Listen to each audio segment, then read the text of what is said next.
ఒక్కసారి కొమ్మూరి గోల్డ్ కి కాల్ చేయండి. తాకట్లో ఉన్న మీ బంగారాన్ని విడిపించి మార్కెట్ ప్రైస్ కి వాళ్ళు కొనుక్కుని మిగతా డబ్బులు మీకు ఇచ్చేస్తారు. రైట్, బ్రేక్ న్యూస్ చూస్తున్నాం. మన టీవీ స్క్రీన్ పై కాకినాడ జిల్లా తునిలో 2 ఏళ్ల చిన్నారి జ్ఞానేశ్వరి అదృశ్యమై 6 రోజులు గడుస్తున్నా ఇంకా ఆచూకీ దొరకలేదు.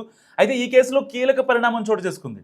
పాపతో పాటే కనిపించకుండా పోయిన పెంపుడు కుక్క ఒక్కసారిగా ప్రత్యక్షమైంది. అంతేకాకుండా ఈ మిస్టరీని ఛేదించే దిశగా పోలీసులకు ఒక పెద్ద క్లూ ఇచ్చింది ఆ పెంపుడు కుక్క. నిజంగా మనుషులు కూడా ఇవ్వనటువంటి క్లూ ఈ కుక్క ఇచ్చింది. సో మరోవైపు చిన్నారి జాడ కోసం వందలాది మంది పోలీసులు ఇప్పటికే 500 ఎకరాల విస్తీర్ణంలో గల ఇటు పామాయిల్ తోట కానీ అడవిలో కానీ మొత్తం తిరుగుతున్నారు. సో ముమ్మరంగా గాలిస్తున్నారు, ఇంచ్ టు ఇంచ్ ఏదన్నా క్లూ దొరకపోతాని. సో ఈ సమయంలో అకస్మాత్తుగా పెంపుడు కుక్క వచ్చి నేరుగా చిన్నారి తల్లి వద్దకు వెళ్ళి ఆమెను గట్టిగా లాగడం ప్రారంభించింది. ఆ తర్వాత అది వేగంగా సమీపంలోని అటవీ ప్రాంతం వైపు పరుగులు తీసింది. అంటే ఆ పాప ఆ అడవిలో ఉందని వాళ్ళమ్మకి ఒక క్లియర్ ఇండికేషన్ ఇస్తుంది ఆ పెంపుడు కుక్క. సో కుక్క ప్రవర్తనలో ఏదో తెలియని ఒక ఆరాటం కనిపిస్తుంది క్రిస్టల్ క్లియర్గా. మీరు చూస్తున్నారు మన టీవీ స్క్రీన్పై ఆ కుక్క వాళ్ళ అమ్మ దగ్గరికి రావడం, కొంచెం అంటే ఒక రకమైనటువంటి సిచ్యువేషన్లో కుక్క ఉండడం, అంటే అక్కడ ఏదో జరిగింది, ఏదో చెప్పడానికి ఆ కుక్క ప్రయత్నిస్తుంది.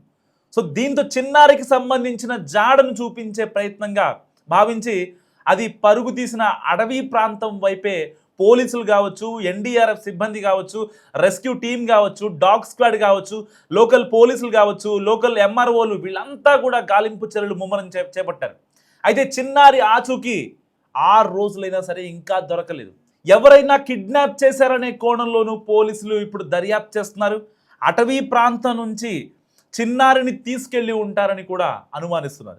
మరోవైపు తల్లిదండ్రులు మాత్రం ఇంకా విలపిస్తూనే ఉన్నారు. చిన్నారి సురక్షితంగా కనిపించాలని ఇప్పుడు చాలామంది కోరుకుంటున్నారు. వాస్తవానికి సరిగ్గా గత శనివారం మధ్యాహ్నం 12 గంటల సమయంలో చిన్నారి జ్ఞానేశ్వరి తన పెంపుడు కుక్కతో కలిసి ఆడుకుంటూ ఒక్కసారిగా మాయమైంది. సో మీరు చూస్తున్నారు మన టీవీ స్క్రీన్పై అదే లాస్ట్ సీసీటీవీ ఫుటేజ్. వాళ్ళు లోపలికి వెళుతున్నారు. సో ఆచూకీ తెలియకపోవడంతో ఆడుకుంటూ ఒక్కసారిగా మాయమైంది కదా, ఆచూకీ తెలియకపోవడంతో తల్లిదండ్రులు సుంకర గణేష్ భవానీలు కన్నీరు మున్నీరుగా విలపిస్తున్నారు.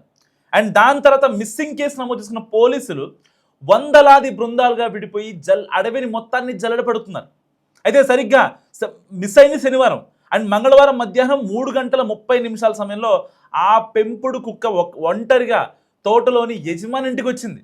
ఎవరు ఎక్స్పెక్ట్ చేయలేదు అసలు కుక్క తిరిగి వస్తుందని. యాక్చువల్గా వెళ్ళడం ఇద్దరు వెళ్ళారు. వాళ్ళ ఇంటికి కరెక్ట్గా ఒక 200 మీటర్ల దూరంలో ఆ కుక్క వెంట్రుకలు అండ్ ఆ పాప వెంట్రుకలు కూడా అక్కడే ఉండటం చూసి చాలామంది దిగ్భ్రాంతికి లోనయ్యారు. కానీ వాస్తవానికి ఆ పాప మనం బతికే ఉందని ఆశిద్దాం. ఎందుకంటే ఇటు పెంపుడు కుక్క కూడా ఇంటికి వచ్చింది. ఇంటికి వచ్చిన తర్వాత వాళ్ళ అమ్మ నాన్నలకి ఏదో సిగ్నల్ ఇవ్వడానికి ట్రై చేసింది. సో ఇటు డాగ్ స్క్వాడ్ కూడా చాలా తీవ్రంగా అడవి మొత్తం గాలిస్తున్నారు. ఇటు ఎన్డీఆర్ఎఫ్, అక్కడ లోకల్ పోలీసులు వీళ్ళంతా అడవిని జల్లెడబడుతున్నారు. తీవ్ర ఆందోళనతో ఉన్న ఆ శునకం చిన్నారి తల్లి భవానీపై దాడి చేసి స్వల్పంగా గాయపరిచింది. అంటే ఏదో జరిగిందనే ఒక ఇండికేషన్ని ఈ జ్ఞానేశ్వరి వాళ్ళ మమ్మీకి ఇచ్చే ప్రయత్నం చేస్తుంది ఆ పెంపుడు కుక్క. ఎంతైనా వాళ్ళ దగ్గర ఆ ఉప్పు తింది కదా.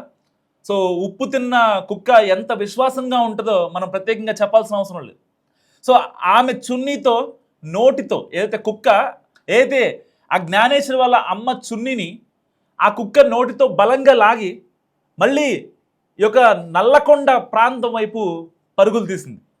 కుక్క ప్రవర్తనను బట్టి చిన్నారి ఎక్కడో ప్రమాదంలో చిక్కుని ఉంటుందని భావించిన పోలీసులు వెంటనే డాగ్ స్క్వాడ్ను రంగంలో దించారు. ఎట్టి పరిస్థితుల్లో ఆ పాపకి ఏం అవ్వకూడదని ఆశిద్దాం, ఏం అవ్వదు, ఏం జరగకూడదనే భావిద్దాం. రాత్రి వరకు కొండ ప్రాంతంలో పోలీసులు విరామం లేకుండా గాలించినప్పటికీ ఏమాత్రం ఫలితం లేకుండా పోయింది. ప్రస్తుతం ఈ కేసులో పెంపుడు శునకమే ఇప్పుడు కీలక ఆధారంగా మారడంతో పోలీసులు మరింత అలర్ట్ అయ్యారు. ఒకవేళ ఎవరైనా చిన్నారని అపహరించి ఉంటే శునకం ఎన్ని రోజులు అక్కడే ఎందుకు ఉంటుంది అనే అనుమానాలు కూడా వ్యక్తమవుతున్నాయి. ఎందుకంటే చిన్న పాపని అంటిపెట్టుకునే ఆ కుక్క ఉంది. సో అడవిలో అంత పెద్ద దండకార 500 ఎకరాల అడవి అంటే మామూలు విషయం కాదు. ఎన్నో అప్స్ అండ్ డౌన్స్ ఉంటాయి, స్లోప్స్ ఉంటాయి, పెద్ద పెద్ద రాళ్ళు ఉంటాయి, గుట్టలు ఉంటాయి. ఇప్పుడు దట్టు అక్కడ లైట్గా వర్షాలు పడుతున్నాయి. సో ఆ చెత్త చెదారం మొత్తం పేరుకుపోయి ఉంటుంది. అలాంటి చోట కుక్కకు కూడా భయం వేస్తుంది. పక్కన తోడు పెట్టుకొని తోడుతోనే ఉంటుంది అనమాట. అది వేరే జంతువు అయినా, లేదంటే తనని హామ్ చేయని జంతువు అయినా, లేదంటే నమ్మిన మనిషి అయినా. ఎందుకంటే చిన్నప్పటి నుంచి ఈ పిల్లల్ని చూస్తూ ఉంది కాబట్టి తెలుసు. అందుకని ఆ పాపని జ్ఞానేశ్వరిని అడ్డు పెట్టుకొని మాత్రమే ఉంది. సో కాబట్టి తోట లేదా కొండ ప్రాంతంలోనే ఏదైనా ప్రమాదం జరిగి ఉంటుందా అనే కోణంలో కూడా దర్యాప్తు ముమ్మరం చేస్తున్నారు. శునకం ఆ కుక్క రాత్రి వేళ మళ్ళీ తోటలోకి వచ్చే అవకాశం ఉండడంతో ఆ ప్రాంతంలోకి ఎవరిని రాకుండా ఆంక్షలు విధించారు. మరోవైపు ఇంటి సమీపంలోని ఇనుప కంచెకు చిన్నారి వస్త్రాల పోగులు, కుక్క వెంట్రుకలు కనిపించాయని తల్లి చెప్పడంతో పోలీసులు వాటిని సేకరించి ల్యాబ్కు పంపారు. అదృశ్యం అవడానికి ముందు చిన్నారి జ్ఞానేశ్వరి ఇంట్లో ఆడుకుంటున్న వీడియోలు ప్రస్తుతం సోషల్ మీడియాలో వైరల్గా మారాయి. తన చిన్నారి చెల్లెలు నిద్రిస్తున్న ఊయలను ఊపుతూ అమ్మా పాలివ్వు అంటూ ఆ పాప పలికిన ముద్దు ముద్దు మాటల వీడియో చూసి నెటిజన్లు కన్నీరు పెట్టుకుంటున్నారు. ఆ చిన్నారి క్షేమంగా రావాలని, తిరిగి రావాలని వేలాది మంది ప్రార్థిస్తున్నారు.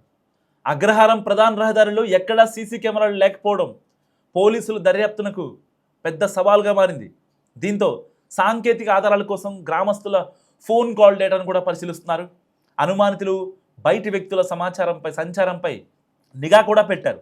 సో 1 కాదు 2 కాదు, దాదాపుగా 6 రోజులు గడుస్తుంది జ్ఞానేశ్వరి అడవిలో మిస్సింగ్ అయి.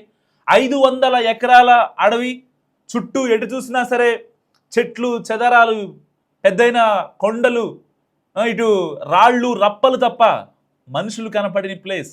అంత ఎండ, ఒకవైపు అంత ఎండ. మరి ఆ పాప ఎక్కడుంది? 4 రోజుల తర్వాత ఇంటికి వచ్చిన పెంపుడు కుక్క ఎలాంటి మెసేజ్ ఇచ్చింది? వాళ్ళ అమ్మ చున్నీని ఎందుకు లాగుతోంది? అమ్మ పాలివ్వు అని వాళ్ళ చెల్లి కూర్చున్నటువంటి ఊయలను ఊపుతూ ఆ చిన్నారి ఇచ్చిన మెసేజ్ ఏంటి? ఆ కుక్క ఇచ్చిన మెసేజ్ ఏంటి? అసలు ఆ పాప ఏం చేస్తుంది? ఎలా ఉంది? 6 రోజులు గడుస్తోంది. సిహెచ్ అగ్రహారం గ్రామస్తులు మొత్తం పాప తిరిగి రావాలని కోరుకుంటున్నారు. యావత్ తెలుగు రాష్ట్రాల ప్రజలు కూడా ఆ పాప క్షేమంగా సేఫ్గా ఇంటికి రావాలని అందరూ మనసారా కోరుకుంటున్నారు. సో ఇలాంటి నేపథ్యంలో ఇటు పోలీసులు 500 మంది పోలీసులు ఇటు జల్లెడ పడుతున్నారు అడవిని. ఎట్టి పరిస్థితుల్లో ఆ పాప కోసం పోలీసులు, ఇటు రెవెన్యూ అధికారులు, డాగ్ స్క్వాడ్, ఇటు ఎన్డీఆర్ఎఫ్ సిబ్బంది చేయని ప్రయత్నం అంటూ లేదు. సో ఫైనల్గా ఇప్పుడు కుక్క నల్లకొండ వైపు చూయించింది. మీరు చూస్తున్నారు, అదే నల్లకొండ వైపు ఇప్పుడు పోలీసులు వెళ్తున్నారు. తన దగ్గర ఉన్నటువంటి పెంపుడు కుక్క సాయంతో ఆ పోలీసులు ఆ అమ్మాయిని ఎక్కడ ఉంది, ఎలా ఉంది అనే కోణంలో సెర్చ్ ఆపరేషన్ జరుగుతోంది.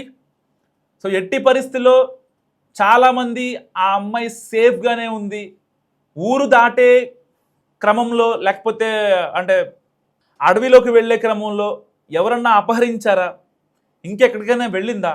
ఎందుకంటే ఆ ఊళ్ళో సీసీ కెమెరాలు కూడా లేవు. యాక్చువల్గా వీళ్ళ దగ్గర ఉన్నటువంటి సీసీ కెమెరా లాస్ట్. సో ఆ సీసీ కెమెరా తప్ప ఇంకా వాళ్ళ ఊళ్ళో ఇంకొక కెమెరా అంటూ లేదు. ఇక దానికోసం ఇప్పుడు పోలీసులు ఏం చేస్తారంటే, ఊళ్ళో ఉన్నటువంటి వాళ్ళకి గిట్టని వాళ్ళు ఎవరైతే ఉంటారో, ఊరన్నాక గిట్టని వాళ్ళు వీళ్ళు ఉంటారు. అందరూ మనవాళ్ళు అనుకోవడం కరెక్ట్ కాదు. సో గిట్టని వాళ్ళు ఎవరైతే ఉంటారో వాళ్ళ ఫోన్లు ట్రాక్ చేస్తున్నారు. సాంకేతిక ఆధారాల కోసం ఇప్పుడు పోలీసులు చూస్తున్నారు. ఎవరన్నా కావాలని పాపని కిడ్నాప్ చేశారా, లేకపోతే వీళ్ళ మీద ఉన్న కోపం పాప మీద తీసుకోవడానికి ట్రై చేస్తున్నారా అన్న కోణంలో కూడా ఇప్పుడు పోలీసులు విచారిస్తున్నారు. సో ఎట్టి పరిస్థితుల్లో ఆ పాప తిరిగి రావాలని మనస్ఫూర్తిగా కోరుకుంటుంది మనం టీవీ.